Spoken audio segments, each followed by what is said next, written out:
Dieu désire que nous régnions. Dans le programme d'aujourd'hui, je vous le dis, Dieu ne voit jamais de faute en vous. Pourquoi? Parce que toutes vos fautes, il les a imputées à Jésus-Christ quand il a porté vos péchés à la croix.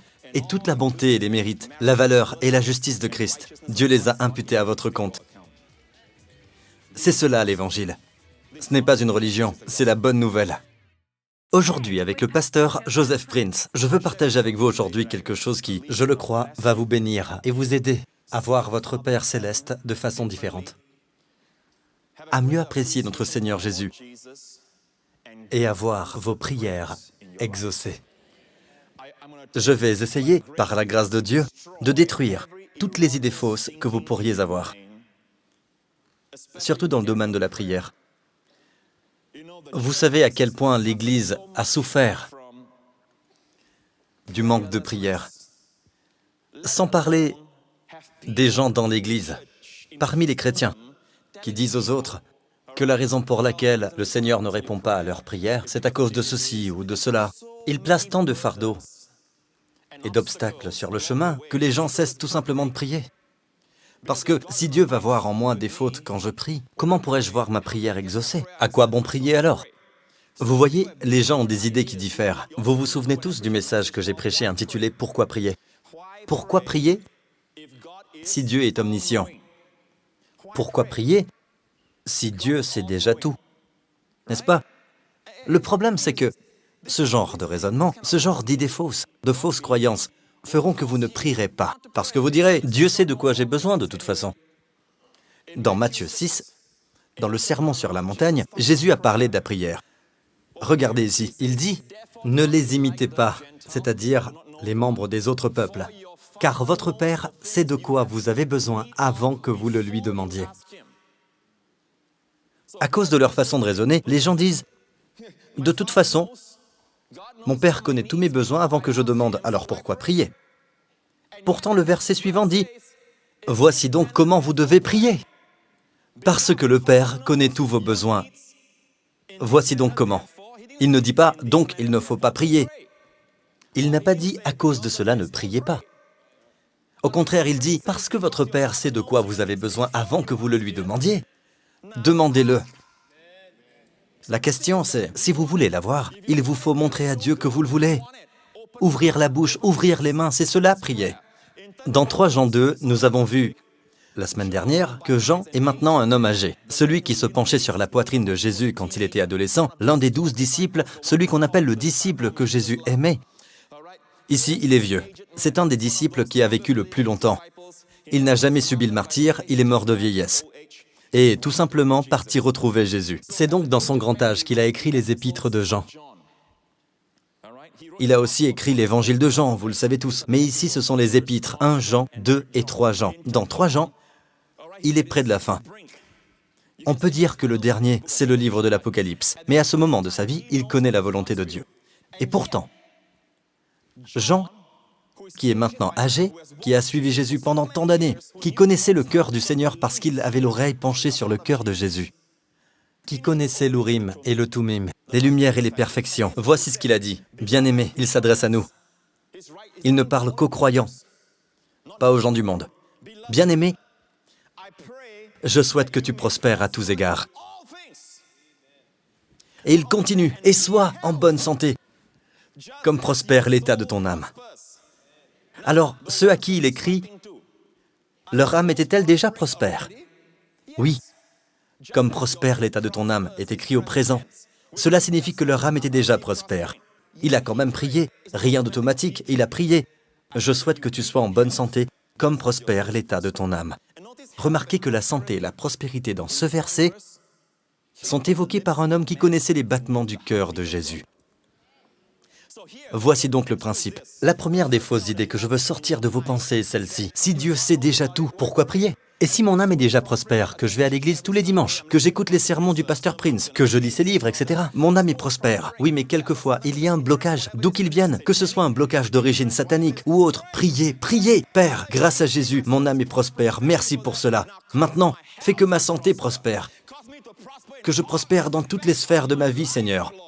Et je prie pour mes enfants, Seigneur. Fais qu'ils prospèrent, Seigneur, au nom de Jésus. dans leurs affaires ou leurs études, dans tous les autres domaines de leur vie, Seigneur. Fais qu'ils prospèrent. Accorde-leur la sagesse, Seigneur. Combien de fois dois-je prier comme cela, pasteur? Prier et continuer de prier ainsi. La Bible utilise l'expression « continuer de demander ». Jésus, dans le Sermon sur la montagne, dit « continuez de demander ». L'original grec signifie « continuez à demander et vous recevrez ». Continuez à chercher et vous trouverez. Continuez à frapper et l'on vous ouvrira. C'est l'année où la porte s'ouvre. En anglais, demander commence par la lettre A. Chercher par S. Frapper par K. Cela donne ask. Demandez. Vous ne recevez pas car vous ne demandez pas. Si on lit la Bible, on y voit de nombreuses références au fait que Jésus priait tous les jours. Il se levait tôt le matin, avait une journée très chargée jusque tard dans la nuit. Le soir, les gens continuaient à amener ceux qui étaient possédés par des démons et ceux qui étaient malades, et il les guérissait tous. Il se levait quand même tôt le lendemain matin. Sa plus grande priorité, prier. Si Jésus priait, ne devrions-nous pas le faire d'autant plus? D'accord? Maintenant, j'en viens à une autre fausse idée que nous avons. Pasteur Prince, nous devons prier longtemps. On va en parler. D'accord? Vous savez quoi? Pourquoi ne pas en parler tout de suite? D'accord? C'est intéressant. Jésus n'a jamais condamné les prières courtes. Mais on trouve plus d'un passage dans la Bible où Jésus émet une condamnation. Quand il y a hypocrisie, il a dit aux pharisiens, vous faites pour l'apparence de longues prières. Une des meilleures prières fut celle de Jésus à la tombe de Lazare. Jésus leva alors les yeux et dit, Père, commencez à compter. 1, 2, ok? Donc, Père, je te remercie de ce que tu m'as écouté. Pour ma part, je savais que tu m'écoutes toujours. Combien de temps? Quelques secondes. Puis il regarde la tombe. Lazare! Sors! En fait, c'est la version française. En hébreu, en araméen, c'est aussi court. Koumi!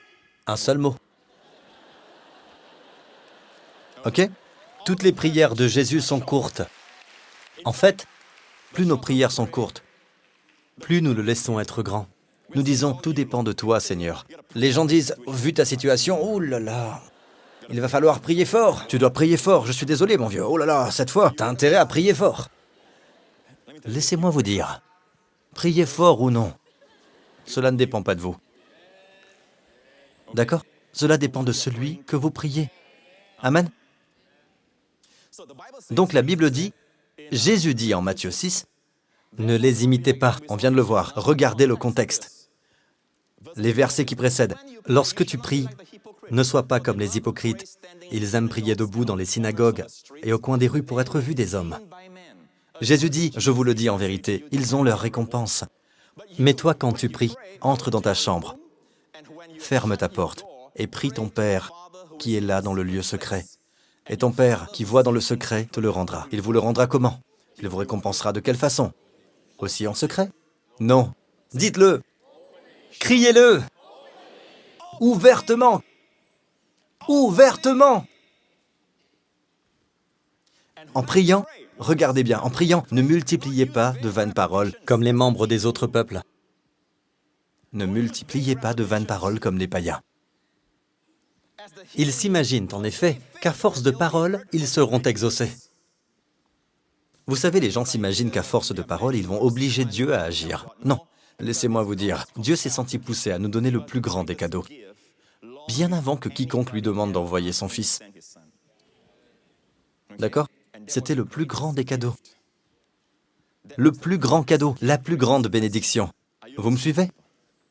D'accord? Maintenant, il est dit ici, en priant, ne multipliez pas de vaines paroles, comme les païens, qui s'imaginent qu'à force de paroles, ils seront exaucés. Au verset suivant, ne leur ressemblez pas, car votre Père sait. Faites donc des prières simples. Si les réponses ne viennent pas rapidement, persévérez dans la prière. Continuez à demander à Dieu, mais pas d'une manière désespérée, comme si Dieu avait besoin d'être amadoué. Sachez que tout obstacle, toute absence de réponse correspondent à un combat spirituel. Continuez à demander, parce que vous le connaissez. Puis-je entendre votre Amen? Vous souvenez-vous de l'histoire des enfants d'Israël, à l'époque de l'arrivée du roi Nebuchadnezzar? Depuis de nombreuses années, que se passait-il? Le roi de Juda s'était mis à adorer des idoles, et Dieu l'avait averti très tôt. Dieu lui avait envoyé prophète après prophète, et Dieu envoya le prophète Jérémie au roi de Juda, et l'avertit des dangers où l'entraînait la dureté de son cœur, et son adoration des idoles, et tout ce qu'il faisait. Pour finir, Dieu dit, « C'en est assez, et il envoya le roi de Babylone, qui est Nebuchadnezzar. Il envahit le pays d'Israël et emmena en captivité tout le peuple de Juda, ainsi que le roi. Et Jérémie prophétisa en ce temps-là. Au fait, Jérémie est un jeune prophète, probablement un adolescent. Un jour, Dieu lui dit, « Ne dis pas, je suis un enfant. Je mets mes paroles dans ta bouche, pour que tu arraches et que tu abattes, que tu ruines et que tu détruises. Ce sont mes paroles dans ta bouche, pas les tiennes. Que tu sois vieux ou jeune ne compte pas. » Donc voilà le prophète Jérémie. Jérémie prophétisa qu'Israël, que Juda serait en captivité pendant 70 ans. Eh bien, un de ceux emmenés en captivité, un jeune garçon à cette époque, un jeune homme du nom de Daniel. Daniel vécut en captivité sous le règne de nombreux rois. Jusqu'à la 70e année, lisons Daniel 9, la première année de son règne, celui de Darius. Moi, Daniel, je me suis aperçu dans les livres. Dieu ne lui a pas parlé, il était en train d'étudier sa Bible. Qui sait que l'un des meilleurs moyens que Dieu emploie pour vous parler est sa parole? C'est la principale façon, d'accord? Bien, revenons à Daniel. Lui aussi était prophète. Mais Dieu lui a montré par les livres, par la Bible.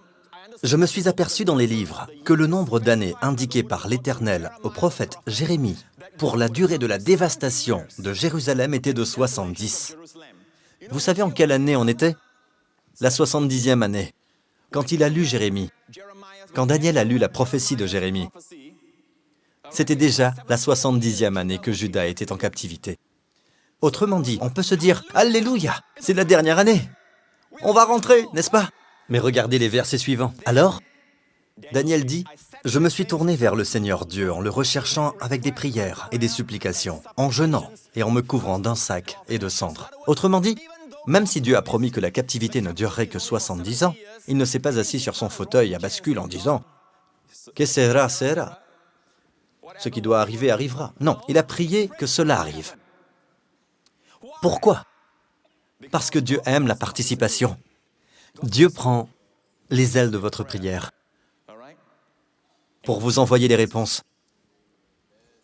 Vous me suivez? D'accord. Il a vu la prophétie de Jérémie. Au fait, si vous cherchez la prophétie de Jérémie, c'est dans le livre de Jérémie. Tout ce pays deviendra une ruine, un endroit dévasté, et ces nations seront esclaves du roi de Babylone pendant 70 ans. C'est là où Daniel l'a vu. Le verset suivant. Cependant, lorsque ces 70 ans seront passés, j'interviendrai contre le roi de Babylone. Il sait donc que la fin va venir. Pourtant, il a prié. Il a prié pour que ce que Dieu a prédit arrive. Non pas parce que cela risquait de ne pas arriver, mais parce qu'il veut y prendre part. Les mains ouvertes. Vous me suivez? Bien, souvenez-vous de cela au sujet de Dieu. Dieu est bon. D'accord? Et une des choses que vous pouvez demander est la sagesse. Bien, regardez, si l'un de vous manque de sagesse, qu'il la demande à Dieu. Vous ne savez pas pourquoi prier. Voici une prière que Dieu vous suggère. Si l'un de vous manque de sagesse, qu'il la demande à Dieu. Mais certains d'entre vous ne prieront jamais cela parce que vous êtes persuadés que vous l'avez déjà. Je peux le voir. Certains d'entre vous agissent comme si vous l'aviez déjà reçu. Mais le terme « demande » a un sens continu. C'est un présent actif impératif. D'ailleurs, cela veut dire que c'est impératif. Dieu n'a pas dit « si vous manquez de sagesse, à vous de voir si vous voulez la demander ». C'est un impératif. Donc, si quelqu'un d'entre vous manque de sagesse, que doit-il faire? Qu'il la demande à Dieu, pas à son pasteur. Qu'il la demande à Dieu, qui donne à tous, simplement et sans faire de reproches, et elle lui sera donnée. Donc, simplement et sans faire de reproches. Simplement, sans faire de reproches. Je vais aller très vite, d'accord? Je ne veux plus parler du présent et de toutes les explications qu'on peut tirer de la version grecque. Je veux juste vous dire rapidement ce que le grec dit. Voici ce qui est dit. Dieu qui donne à tous avec libéralité. Le mot « donne » est ici un participe présent actif, signifiant donner sans cesse. Dieu ne cesse pas de donner. Je vous le dis, Dieu donne plus que ce que vous recevez. Une grande partie est gaspillée dans nos vies parce que nous ne gardons pas les mains ouvertes. Nous sommes occupés avec notre stress et nos efforts. Nous serrons les dents, essayant d'accomplir cela même que Dieu nous donne gratuitement. D'accord? Dieu est sans cesse en train de donner. C'est l'image de Dieu que vous devez avoir lorsque vous venez vers lui. Ce n'est pas comme si Dieu gardait les mains croisées en disant « Essaye, essaye ». Mieux que ça. Non, Dieu n'est pas comme ça. Dieu n'a pas besoin qu'on le persuade. D'accord? Il donne sans cesse, à tous. Comment donne-t-il? Avec libéralité. C'est un Dieu de libéralité. Je vous le dis, c'est un Dieu de libéralité. Vous le saviez, ça? Savez-vous que Dieu a créé un soleil pour faire briller ses rayons et sa lumière et nous donner bien-être et chaleur sur la planète Terre? Mais les savants nous disent qu'une grande partie de la chaleur, de l'énergie, une grande partie des rayons est gaspillée. Dieu a créé un soleil trop grand pour la Terre. Une petite Terre, mais un soleil trop grand. Donc une grande partie est gaspillée. C'est un Dieu de libéralité. Vous entendez? C'est un Dieu de libéralité. Venons au terme, sans reproche. Il donne à tous sans cesse. Il donne avec libéralité et sans reproche. C'est un seul mot en grec. Sans reproche, c'est... Il y a un mot en grec qui signifie « sans trouver de faute ». D'ailleurs, « sans reproche », ici dans la version grecque, est aussi un participe présent actif qui signifie « continuer à ne jamais trouver de faute ». Dieu donne sans cesse avec libéralité et continue à ne jamais trouver de faute. Est-ce là le Dieu que vous avez en tête? Est-ce là le Dieu avec lequel vous avez grandi? Dieu est un Dieu qui continue à ne jamais trouver de faute. Quand nous venons à Dieu, je dois d'abord détruire cette idée. Nous avons déjà détruit la première. Pourquoi prier? D'accord? Si Dieu sait tout, pourquoi prierai-je? Numéro 2, si je prie longtemps, Dieu entendra ma prière. On a détruit cela, n'est-ce pas? Numéro 3, voilà une autre fausse idée. Si je viens à Dieu, ça ne sert à rien, Dieu me connaît, il peut tout voir. Ses yeux sont parfaits, il peut voir beaucoup de fautes en moi. Je vous le dis, Dieu continue à ne jamais voir de fautes en vous. Pourquoi? Parce que toutes vos fautes, Dieu les a imputées à Jésus-Christ. Quand il a porté vos péchés sur la croix, et toute la bonté et les mérites, la valeur et la justice de Christ, Dieu les a imputés à votre compte. C'est cela l'Évangile. Ce n'est pas une religion, mais la bonne nouvelle. Amen. Nous terminerons avec un verset. Vous êtes tous avec moi? Vous apprenez? Bon, regardez ce verset. Lui qui n'a pas épargné son propre Fils, mais l'a donné pour nous tous. Comment ne nous accorderait-il pas aussi tout avec lui? Tout d'abord, la première partie. Lui qui n'a pas épargné son propre Fils. Qui est-ce, lui? Le Père. Lui qui n'a pas épargné son propre Fils. Qui est ce Fils? Le Fils qu'il aime. Jésus a fait plaisir au Père, plus que tout autre homme. Parce qu'il a vécu en tant qu'homme, il a plu à Dieu en tant qu'homme, bien qu'il soit pleinement Dieu. Et le Père dit, « Celui-ci est mon Fils bien-aimé. Qui Dieu a-t-il abandonné? Qui est celui que Dieu n'a pas épargné pour que nous soyons épargnés? Le Fils qu'il aimait. » Pensez-y, si Dieu nous a fait ce don immense, alors que nous étions des ennemis, maintenant que nous sommes réconciliés, sommes devenus comme Abraham, des amis de Dieu, pourquoi ne nous accorderait-il pas des dons de moindre valeur? Vous me suivez? Pouvez-vous en intégrer un peu plus? Regardez le mot « librement ». Ce mot nous parle de quoi? De la façon dont Dieu donne. La façon dont Dieu donne. Il n'y a pas de prix à payer. C'est gratuit. Notez que si Dieu était obligé de donner, il n'emploierait pas le terme librement si certains d'entre vous méritaient. Les dons et les bénédictions, Dieu ne pourrait pas employer le terme librement. Dieu serait contraint de vous les accorder. Dieu serait obligé de le faire. D'accord? Même à contre-cœur. Mais non, Dieu ne doit rien à personne. Il est libre de donner à qui il veut donner. Et comment le recevez-vous? Gratuitement. Si vous dites, mais il faut être obéissant, nous voulons tous être obéissants. Mais il n'a pas attendu que vous obéissiez. Parce que si le critère, c'est l'obéissance, alors on n'est plus dans le librement. Tous les gens qui sont venus à Jésus n'étaient pas encore sauvés, mais ils ont été guéris librement. Tous ceux qui l'ont touché, la puissance à son maximum, Superman ne peut pas rivaliser. Tout le monde est guéri. Je vous le dis, la puissance sortait de lui et les guérissait tous. Librement. Librement. Notez que cela n'est pas dit au passé. Comment ne nous accorderait-il pas aussi tout avec lui? Mettons cela au passé, d'accord? Ce n'est pas dit au passé. Il n'est pas dit « Ne nous a-t-il pas aussi tout accordé avec lui ?» Au passé. Il ne dit pas « à accorder », n'est-ce pas? Même si c'est vrai, Dieu nous a tout donné quand il nous a donné Jésus. Mais ce n'est pas ce que ce verset dit. Ce verset dit « Comment ne nous accorderait-il pas ?» Dites « accorderait », présent du conditionnel. Cela veut dire qu'à partir de maintenant, si Dieu nous fait don de son Fils, eh bien après cela, comment ne nous donnera-t-il pas, dès maintenant et dans le futur, à jamais? Dieu va toujours se montrer, se manifester comme celui qui donne avec abondance. Cela nous donne de l'espoir pour le présent et le futur. Ce n'est pas un passé. Il nous a donné librement. A donné, c'est au passé, oui, mais ce n'est pas ce que nous dit ce verset. Il parle du futur. Quelles que soient les exigences auxquelles vous ayez à faire face, il y a cela. D'accord? Mon temps est écoulé. Vous me donnez encore 5 minutes? Vous m'accordez 5 minutes? Il y a encore un autre verset que je voudrais vous laisser. Et après, on va le mettre en œuvre. Pour terminer. Prêt? 2 versets seulement, d'accord? 2 versets. Vous savez pourquoi? Parce qu'ils vont ensemble. Regardez ce verset, 1 Chroniques 4. 2 versets, ok? Prêt? Dites Jabez. Dites Jabez. Son nom signifie douleur. Quel nom a donné à son fils? À cette époque, à la naissance, ils nommaient leur fils suivant les événements qui venaient d'arriver ou qui avaient marqué la famille. Donc, c'est évident que la mère la portait en souffrant.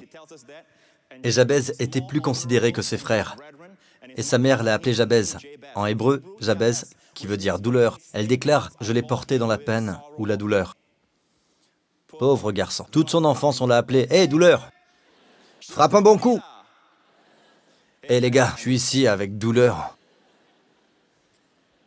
Attention les gars, ça va faire mal. Quand vous le portez, vous avez une douleur dans le dos. Pauvre gars. J'ai toutes ces idées qui me viennent. Passons. Vous me faites perdre mon temps, Pasteur Prince. D'accord. Regardez. Il était plus considéré que ses frères. Il y a des gens qui vous disent, et je vais terminer par cela, vous verrez des amis contester ce sermon. Parce qu'ils viennent de milieux qui vous disent, c'est égoïste de demander des choses pour soi. Comment peut-on demander à Dieu de nous faire prospérer? Comment peut-on demander à Dieu de nous préserver du malheur? Le malheur est là, il atteint certains et pas d'autres. C'est comme la loterie au casino, personne ne sait. Des chrétiens parlent comme cela. On ne sait jamais, on ne sait jamais, on ne sait jamais. La santé dépend de votre ADN, non plus du Seigneur. Des chrétiens parlent comme cela. Donc ils disent, vous n'avez pas le droit. Et de toute façon, ceux qui prient pour eux-mêmes, leur santé, leur prospérité, leur famille, sont tous des égoïstes. Est-ce vrai? Regardez, voici la prière de Jabez. Et le Saint-Esprit a cru bon qu'elle soit écrite. Nous terminerons avec cela. Jabez fit appel au Dieu d'Israël en disant, « Veuille me bénir !» Comptez le nombre de « me », d'accord? « Me », le pronom personnel. « Veuille me bénir et agrandir mon territoire. Que ta main soit avec moi. Préserve-moi du mal, afin que je ne vive pas dans la douleur. » Ça fait beaucoup de me, de je, de moi. Et Dieu accorda ce qu'il avait demandé. Le pronom pour Dieu est « tu », ta main, une seule fois. Je, moi, me, 5 fois. Il y a plus de moi, mais savez-vous ce que Dieu dit de cette prière? Les gens disent que quand on prie pour la santé et ce genre de choses, ils disent qu'on est égoïste. Mais Dieu dit, au verset 9, que Jabez était plus considéré. Pourquoi se battre? Tricher, comploter pour obtenir ce que l'on veut. Pourquoi? En recherchant la réussite, écrasez-vous les autres. Pourquoi tout cela? Quand on peut demander à Dieu. Il était plus considéré. Le mot « considéré » est le terme pour gloire, kavod en hébreu. Il y avait cette présence, il avait cette présence, il avait la gloire. Eh bien, Dieu dit que lorsque vous priez ainsi, vous êtes plus considérés que ceux qui ne le font pas. Et je vous le dis, ceux qui ne prient pas Dieu de les préserver du malheur, de les bénir, d'étendre leurs limites pour la prospérité, devinez quoi? Ils vont étendre leurs limites par eux-mêmes. Ceux qui ne demandent pas à Dieu de les préserver du malheur sont remplis de peur et d'inquiétude, et leurs familles sont remplies de peur et d'inquiétude. Pourquoi? Parce qu'on ne sait jamais, Dieu va nous protéger ou bien il ne va pas le faire. Ce n'était pas l'attitude de Jabez. Si Jabez a prié ainsi, et Dieu dit qu'il est plus considéré à cause de cela, je vais aussi prier de cette façon. Nous allons terminer avec cette mise en pratique. Vous êtes prêts? Vous voyez la longueur de cette prière? Affichez le minuteur. Voilà. Bon, affichez la prière. Elle est sur l'écran, d'accord? Nous avons toute la prière sur l'écran. Si vous y réfléchissez, c'est une prière qui change la vie. Elle a changé la vie de Jabez. Et son histoire n'est relatée que dans 2 versets. Dieu lui a accordé ce qu'il lui demandait. Dieu va-t-il exaucer des prières qui sont longues, avec beaucoup de mots? Êtes-vous prêt à prier? Ne vous précipitez pas, d'accord? Prenez votre temps. Suivez-moi maintenant, prêt? Le minuteur est en place. On y va tous. veuille me bénir et agrandir mon territoire. Que ta main soit avec moi. Préserve-moi du mal, afin que je ne vive pas dans la douleur. Waouh! Je n'avais pas prévu cela. Je ne savais pas que ce serait si long. Mais 15 est un bon nombre. 15 est le nombre du repos. Un bon nombre. Si vous priez de cette façon, vous le découvrirez. Ce nombre est juste un rappel. Certaines des prières les plus puissantes, celles qui changent la vie, qui changent le destin, sont des prières simples. Priez sincèrement, avec foi. Celui qui ne cesse de donner, qui est probablement heureux qu'on lui adresse une demande. Sur Terre, tous sont tellement occupés à travailler pour eux-mêmes, à produire pour eux-mêmes. Dieu a trouvé un Joseph Prince. Dieu vous a trouvé, vous. Mettez votre nom là, vous qui demandez à Dieu. Amen. Et ne permettez pas aux pensées de la chair ou au diable de dire « Allez, serre-toi de ta tête. C'est trop tard. Allez, serre-toi de ta tête. Comment Dieu guérirait-il le cancer? Allez, serre-toi de ta tête. » Le problème, c'est que vous utilisez votre tête. D'accord? Et c'est pourquoi David a coupé la tête de Goliath. Beaucoup d'ennemis d'Israël ont été frappés à la tête, le saviez-vous? Une femme a pris un pieu et un marteau et a fracassé la tête du général, qui était en fait l'ennemi d'Israël. Il s'était endormi dans sa tente, il était très fatigué. Elle l'a endormi avec du lait. Pendant qu'il dormait, elle lui a fracassé la tête. La victoire est revenue entièrement à une femme. Je vous le dis, peuple de Dieu, c'est votre plus grand problème. Dites à votre voisin, tu as un grand problème, hein? Allez, peuple de Dieu, Dieu vous donne librement, Dieu donne sans cesse, et il continue à ne jamais trouver de faute. Louez-le, rendez-lui gloire, Dieu est bon. Lui qui n'a pas épargné son propre fils, mais qui l'a livré pour nous tous. Comment ne nous accorderait-il pas? Comment ne nous accorderait-il pas? Comment ne nous accorderait-il pas aussi? Quoi donc? Tout avec lui.